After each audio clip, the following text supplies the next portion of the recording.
oleh soal pertama yang mudah. Dia berpikir bahwa dia bisa menjawabnya dengan rumus perkalian. Ternyata dia malah berimajinasi tentang 9 planet besar. Dia membayangkan 9 planet besar secara langsung. Dia sendiri mengendarai pesawat luar angkasa dengan sembarangan. Kemudian, dia langsung menarik bumi nomor 3 menuju Pluto nomor 9. Setelah tabrakan hebat, bumi selamat dengan keberuntungan. Pluto hancur berkeping-keping akibat tabrakan. Akhirnya, bocah itu mencapai kesimpulan. 3 kali 9 sama dengan 3. Dia benar-benar jenius. Baru saja menyelesaikan soal pertama. Ujian sudah selesai. Melihat mata bocah itu yang penuh dengan kecerdasan, siswa pintar di belakangnya segera bertanya padanya, "Bagaimana hasil ujianmu, Xiao Yi?" Xiao Yi menjawab dengan bangga, "Mudah sekali." Dia berpikir bahwa 3 kali 9 sama dengan 3 sudah merupakan operasi yang ekstrim. Ternyata di pelajaran bahasa Tionghoa, Xiao Yi bahkan tampil di luar kemampuan biasanya. Guru meminta dia membaca teks pelajaran, namun dia mengatakan bahwa huruf-hurufnya sedang menari. Teman sekelasnya tertawa terbahak-bahak. Gurunya sangat marah. Dia memaksanya untuk membaca buku pelajaran itu. Tapi, Xiao Yi, berhenti, berhenti, berhenti. Guru itu tampak kaget. Kemudian dia segera mengusirnya dari kelas. Namun Xiao Yi tidak hanya tidak mengakui kesalahannya. Dia bahkan acuh tak acuh dan mengorek hidungnya. Sepertinya hukuman berdiri adalah hal yang biasa baginya. Keadaannya memang seperti itu. Xiao Yi sudah mengulang kelas di kelas 2 selama setahun. Di mata semua teman sekelas dan para guru, dia adalah seorang anak yang bodoh. Di setiap pelajaran, dia akan dihukum berdiri. Dan juga membuat guru sangat marah. Yang lebih buruknya lagi, setiap kali ujian, dia hanya mendapatkan nilai 0. Tulisannya juga ditulis dengan buruk. Tapi yang tidak diketahui orang lain adalah, dunia dalam pandangan Xiao Yi memang seperti yang dia katakan. Semua huruf seperti dalam kartun dan selalu menari tanpa henti. Kadang-kadang terbalik, angka juga bisa terbang dengan sendirinya. Karena dia menderita gangguan membaca dan menulis yang parah. Hal-hal yang sudah dipelajari oleh anak-anak sebayanya. Dia tidak bisa belajar sama sekali. Tingkat masalah penyakit ini mencapai 5. Ilmuwan terkenal seperti Einstein dan ahli pengetahuan seperti Da Vinci juga menderita gangguan membaca dan menulis. Namun sayangnya, sebagian besar orang tidak pernah mendengar tentang penyakit ini. Di mata orang tuanya, Xiao Yi hanya iseng. Semua guru menganggapnya sebagai anak yang bodoh. Namun mereka tidak mengetahui bahwa Xiao Yi tidak hanya memiliki kecerdasan yang luar biasa, tetapi juga memiliki bakat melukis yang luar biasa. Imajinasinya sangat liar. Sayangnya, di dunia yang hanya melihat prestasi ini, Xiao Yi tidak tahu bagaimana cara menunjukkan dirinya. Tidak ada yang bisa memahami perasaannya. Dia hanya bisa memberontak. Saat pulang ke rumah pada hari ini, seperti biasa, Xiao Yi membuang kertas ujian dengan nilai 0 kepada anjing, meminta mereka untuk menghancurkannya. Ibu bertanya bagaimana hasil ujiannya, namun dia hanya duduk dan pura-pura bodoh. Kemudian, saat ibu tidak memperhatikan, dia segera keluar dan bermain dengan anjing miliknya. Tepat pada saat itu, anak nakal di sekitar memintanya untuk mengambil bola. Xiao Yi tidak bisa membedakan kecepatan dan arah. Dia langsung melempar bola keluar dari tembok. Anak nakal marah dan mulai memukulnya. Meskipun anjing miliknya datang untuk membantu, namun Xiao Yi yang kurus dan lemah tetap dipukuli hingga kepalanya berdarah. Dia terpaksa berlari ke atap dan menangis sendirian. Namun setelah kembali ke rumah, anak nakal justru melaporkan dia sebagai pelaku pertama, mengatakan bahwa Xiao Yi yang memulainya. Ayah juga tidak menanyakan alasan kejadian dengan jelas. Dia langsung menamparnya. Namun dia belum puas. Dia kemudian mendorong Xiao Yi ke tanah, menghardiknya karena dia akan menyebabkan masalah bagi dirinya sendiri. Namun Xiao Yi tidak hanya tidak mengaku salah, dia juga tiba-tiba menutup mulutnya dan tertawa. Ayahnya berkata jika ada kesalahan lagi, dia tidak akan diinginkan lagi. Barulah Xiao Yi merasakan ketakutan, karena dia tidak ingin meninggalkan orang tuanya. Melihat sang ayah sudah tenang, ibu segera mendekat dan menghibur Xiao Yi. Dia sangat yakin bahwa ini bukan kesalahan anaknya, tetapi dia sendiri tidak tahu apa masalah yang sebenarnya dialami oleh anaknya. Di dalam kamar mandi, akhirnya Xiao Yi bisa melepaskan kekecewaan di hatinya. Dia membersihkan bagian yang terluka, dan membayangkan menjatuhkan orang jahat ke tanah. Perasaannya juga menjadi lebih baik. Sayangnya, perasaan baik seperti ini akan semakin jarang. Keesokan harinya, sebelum pergi sekolah, Xiao Yi dengan keras menginjak genangan air di tepi jalan.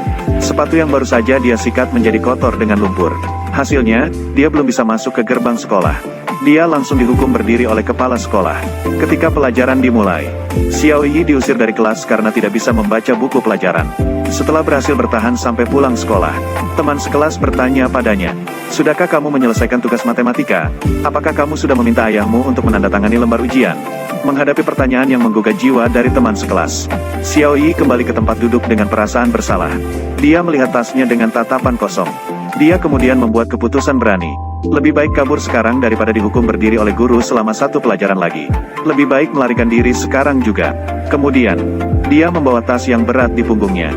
Dia berjalan sendirian di jalan yang ramai. Meskipun dunia luar penuh dengan bahaya, namun, Xiao Yi merasakan kebebasan yang luar biasa. Di sini, dia melihat pekerja yang berjuang untuk mencari nafkah. Mereka memanjat perancas setinggi beberapa puluh meter untuk mengecat. Dia juga melihat seorang anak naik di atas kepala ayahnya. Anak itu dengan lahap memakan es krim lezat yang baru saja dibuat. Dia juga melihat seseorang yang menuangkan air bersih dari teko besar ke dalam mulut mereka. Dia juga mengikutinya. Kemudian dia naik bas tingkat, seperti burung yang mengembangkan sayap dan terbang. Mungkin dia juga berharap menemukan sayap yang menjadi miliknya sendiri. Pada saat ini, tidak ada buku. Bahkan tidak ada kertas ujian. Hanya ada angin laut yang berhembus perlahan. Dan kebebasan serta kebahagiaan yang belum pernah dirasakan sebelumnya. Mungkin ini adalah masa kecil yang seharusnya dimiliki oleh Xiao Yi. Setelah kembali ke rumah, dia mulai menggambar apa yang dilihatnya hari ini. Dengan penggunaan warna yang berani dan komposisi yang megah. Bahkan Van Gogh pun merasa rendah diri ketika melihatnya. Namun saat tidur, Xiao Yi takut orang tuanya mengetahui bahwa dia bolos sekolah. Maka dia memohon kepada kakaknya dengan wajah memelas untuk membantunya. Keesokan harinya, dia membawa surat izin yang ditulis oleh kakaknya. Akhirnya Xiao Yi berhasil meyakinkan orang tuanya. Dia pikir dia telah melakukan ini dengan sempurna. Namun begitu tiba di rumah, ayahnya menemukan surat izin yang tidak dihancurkan. Ini adalah sebuah masalah.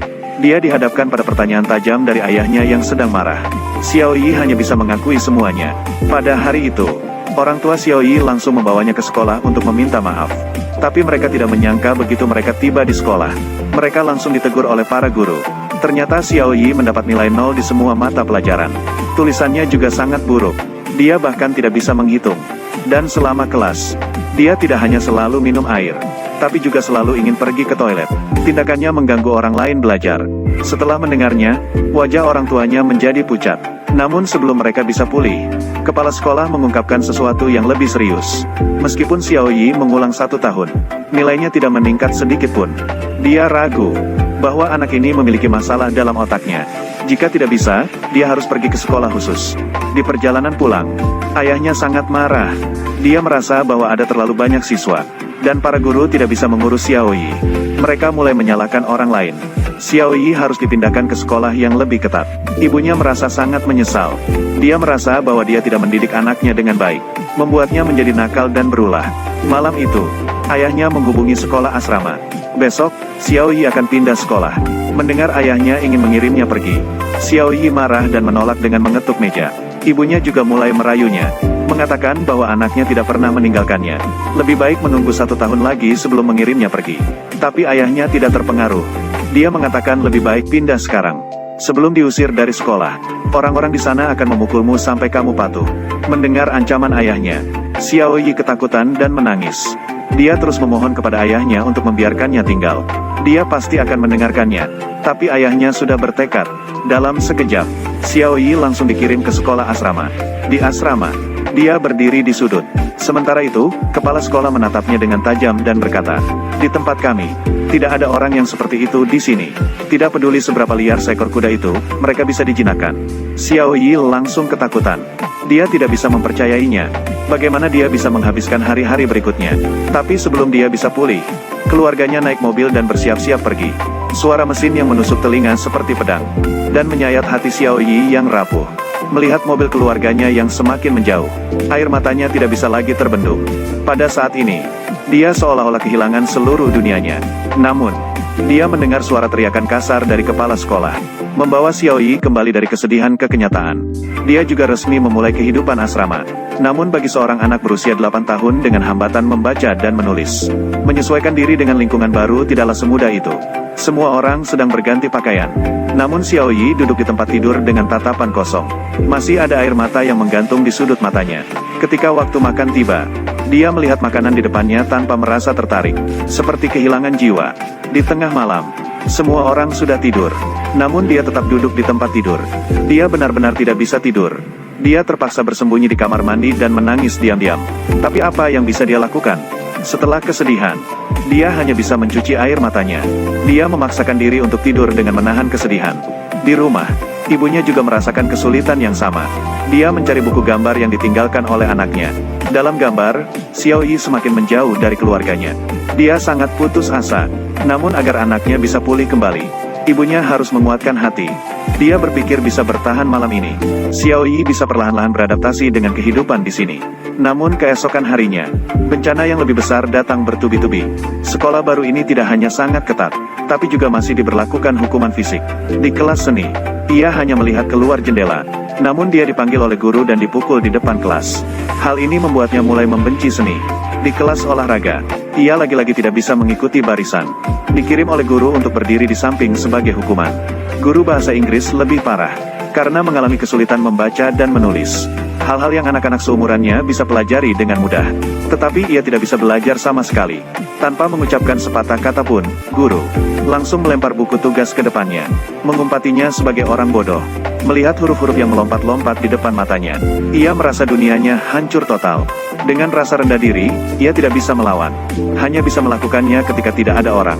Dia marah dan melempar buku ke tempat sampah, lalu melempar tas sekolah ke bawah. Namun, meskipun ia mencoba sekuat tenaga, bayangan di dalam hatinya tidak pernah hilang. Huruf-huruf itu seperti laba-laba, yang terus-menerus menyerang dirinya sendiri. Mereka berkumpul dalam sebuah kelompok, dan selalu muncul saat sedang belajar.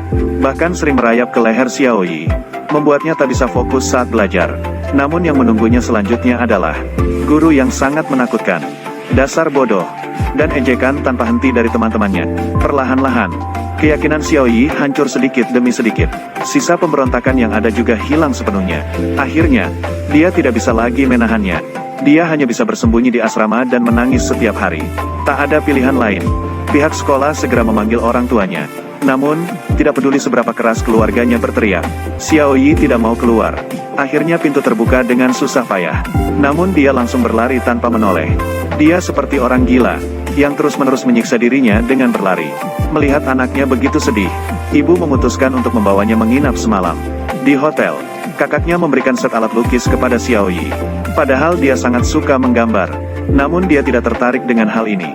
Ketika malam tiba, ibu memeluk Xiao Yi dengan penuh kasih sayang. Namun Xiao Yi merasa, jarak antara mereka semakin jauh, seperti orang asing. Setelah pertemuan singkat, orang tuanya segera pergi lagi. Namun kali ini, Xiao Yi bahkan tidak menangis. Bahkan tidak ada air mata yang keluar. Karena dia sudah menjadi kebal. Kebal seperti boneka. Setelah kembali ke asrama, Xiao Yi menyimpan pensil warna yang diberikan oleh kakaknya.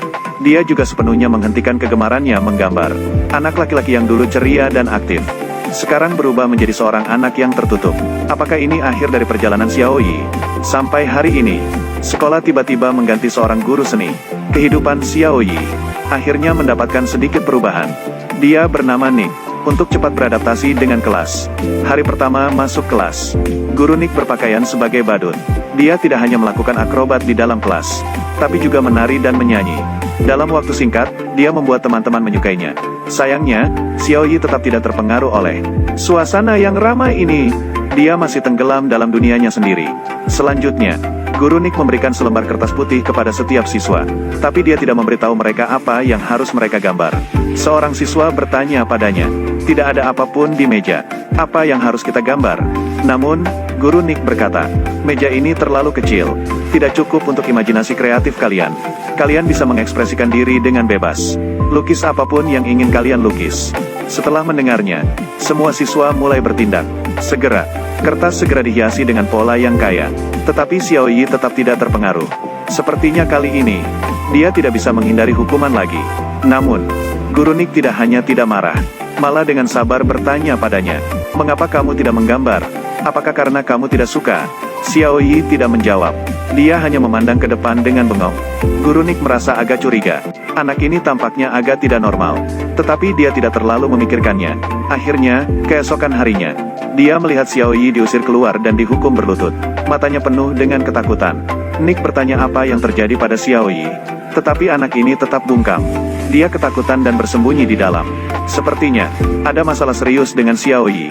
Dia segera mencari teman sekelas Xiao Yi untuk bertanya. Barulah dia tahu, ternyata Xiao Yi memiliki masalah dalam membaca dan menulis. Meskipun dia ingin belajar dengan keras, tugasnya selalu salah. Oleh karena itu, dia selalu dihukum oleh guru. Setelah mendengarkan perkataan teman sekelas, Guru Nick tiba-tiba teringat sesuatu. Maka dia segera memeriksa buku tugas sebelumnya milik Xiaoyi. Akhirnya dia menyadari, ternyata semua kata yang ditulisnya adalah cerminan. Bahkan angka-angkanya juga. Bukankah ini adalah gejala disleksia? Guru Nick tidak bisa membayangkan Xiaoyi yang selalu disalahpahami oleh orang lain. Sebenarnya dia menanggung penderitaan yang begitu besar sendirian. Dia bahkan tidak mengerti mengapa orang tuanya mengirim anak dengan penyakit disleksia ini ke sekolah asrama yang tidak berperi kemanusiaan ini. Ya, Guru Nick segera mencari orang tua Xiaoyi. Awalnya dia ingin melihat tugas yang dia tulis sebelumnya. Namun secara tak terduga dia menemukan lukisan minyak yang dia gambar. Dengan penggunaan warna yang berani dan komposisi yang berlebihan. Seperti reinkarnasi Picasso. Ternyata dia sangat suka menggambar. Tapi mengapa Xiaoyi tidak mau menggambar di sekolah? Dia pasti mengalami pukulan besar. Kemudian, Guru Nick menenangkan dirinya. Dia kemudian bertanya kepada orang tua tentang alasan mengapa Xiaoyi diantar pergi. Ayahnya mengatakan bahwa dia sudah tinggal kelas selama 1 tahun. Namun, tidak ada kemajuan sedikit pun. Anak sulungku selalu mendapatkan peringkat pertama dalam ujian. Bagaimana dengan dia? Jadi, masalahnya ada di mana? Sikap belajarnya, tentu saja. Dia selalu nakal dan tidak patuh. Kemudian, Guru Nick bertanya lagi. Apakah kamu tahu alasan mengapa anakmu melakukan kesalahan? Ayahnya berbicara tapi tidak bisa menjawab. Dia bahkan membalikkan pertanyaannya kepada Guru Nick. Jadi, apakah kamu tahu alasannya? Pada saat itu, Guru Nick baru mengeluarkan buku tugas Xiaoyi. Dia menunjukkan kesalahan berulang itu kepada orang tuanya. Karena dalam pandangan Xiaoyi, semua huruf-huruf itu terbalik. Jadi dia akan menulis B sebagai D. D ditulis sebagai B. Dia tidak bisa membedakan huruf-huruf ini. Dia juga tidak bisa membaca seperti orang normal. Bahkan tidak mengerti arti kata-kata tersebut. Itulah sebabnya dia sering membuat kesalahan. Tetapi ayah masih berpikir, itu hanya alasan Xiaoyi untuk tidak belajar. Melihat ayah begitu keras kepala, Nick mengambil kotak kemasan dan memberikannya padanya. Dan memintanya membaca tulisan Cina di atasnya. Bagaimana cara membacanya? Semuanya dalam bahasa Cina. Bacalah, fokuslah. Jangan bercanda, bagaimana mungkin aku bisa? Kamu benar-benar sombong. Sikapmu juga tidak benar. Kamu terlalu tidak sopan. Penyakit ini dalam bidang medis disebut sebagai gangguan membaca dan menulis. Ayah terdiam karena disalahkan. Namun, dia segera memahami perasaan anaknya. Ternyata, dia harus menderita kesedihan seperti ini. Melihat ayah akhirnya sadar. Guru Nick melanjutkan dengan berkata, gangguan membaca dan menulis juga memiliki masalah lain. Misalnya, tidak bisa mengikuti perintah ganda. Bahkan tindakan sederhana seperti membuka buku, akan membuat otaknya bingung. Dan dalam kehidupan sehari-hari, karena keterampilan gerakan kecil dan besar yang tidak teratur baginya, dia juga tidak bisa mengancingkan kancing atau mengikat tali sepatu. Apalagi saat bermain game, tidak bisa menentukan ukuran dan kecepatan benda. Menangkap bola akan menjadi sangat sulit. Ibunya berpikir, bukankah ini adalah perilaku biasa dari Xiaoyi? Bayangkan, seorang anak berusia 8 atau 9 tahun, tidak bisa menulis atau membaca, tidak bisa melakukan apapun. Bagaimana dia bisa bertahan? Keyakinannya pasti hancur total. Hanya bisa menyamar dengan memberontak. Pasti menyebabkan banyak masalah. Lebih baik mengatakan bahwa aku tidak ingin, daripada mengakui bahwa aku tidak bisa. Tapi sekarang, bahkan keberanian memberontaknya hancur. Mendengar ini, ibunya sudah menangis sejak lama. Dia tidak bisa mempercayai seberapa besar penderitaan yang ditanggung oleh anaknya. Bahkan harus mengorbankan hobi menggambar yang paling dicintainya. Tapi ayahnya enggan mengakui bahwa anaknya memiliki kekurangan. Apa kamu mengatakan bahwa anakku memiliki masalah kecerdasan? Bagaimana dia akan bertahan hidup di masyarakat? Bisakah aku memberinya makan seumur hidup? Nick benar-benar terdiam setelah mendengarnya. Dia mengatakan sambil memegang gambar Xiaoyi. Bagaimana kamu bisa berpikir seperti itu? Pikiran yang tangkas ditambah dengan imajinasi yang liar. Bakatnya jauh di atas kita. Ini memang sebuah kehidupan yang kejam. Semua orang tua ingin membesarkan seorang jenius. Sepertinya nilai adalah satu-satunya standar. Namun setiap anak memiliki kemampuan unik. Jika terlalu memaksakan diri, akhirnya hanya akan merugikan mereka. Setelah mendengar perkataan Nick, orang tua dengan malu menundukkan kepala. Kembali ke kantor sekolah, Nick memutuskan untuk menyelamatkan anak ini di depannya. Dia tidak mulai mengajar, malah berkata ingin bercerita kepada teman-teman sekelas. Sebuah cerita tentang seorang anak laki-laki. Dia tidak bisa membaca atau menulis. Semua huruf-huruf hanya berdansa di hadapannya. Angka-angka berterbangan di matanya. Belajar hampir merenggut nyawanya. Namun dia pura-pura kuat menghadapi ejekan. Suatu hari, Seluruh dunia tiba-tiba kagum dengan kontribusinya yang luar biasa. Apakah kalian tahu siapa dia? Ia seketika menjadi gugup. Anak laki-laki itu sangat mirip dengannya sendiri. Kemudian, pada saat itu, Nick mengeluarkan sebuah foto. Albert Einstein. Ternyata anak laki-laki tadi adalah Einstein. Sejak kecil, ia menderita gangguan membaca dan menulis yang parah. Kemudian, Nick lagi-lagi menggunakan cara cermin. Dengan cepat, ia menulis namanya sendiri. Ia memberitahu teman-temannya, inilah dunia yang terlihat oleh penderita gangguan membaca dan menulis. Orang normal hanya bisa memahaminya dengan bantuan cermin. Dapat dibayangkan betapa penderitaan mereka saat belajar. Segera setelah itu, Nick meminta Xiaoyi untuk menyalakan lampu lagi. Lalu ia dengan sengaja bertanya siapa yang menemukan lampu listrik. Edison. Thomas Alva Edison. Benar sekali, sangat bagus. Dia juga orang yang tidak pandai menulis huruf. Di bawah bimbingan Nick, akhirnya Xiaoyi berbicara. Wajahnya juga menunjukkan kegembiraan yang jarang terlihat. Dia segera mengambil kesempatan ini. Dia juga menyebut banyak tokoh terkenal dunia yang menderita gangguan membaca dan menulis.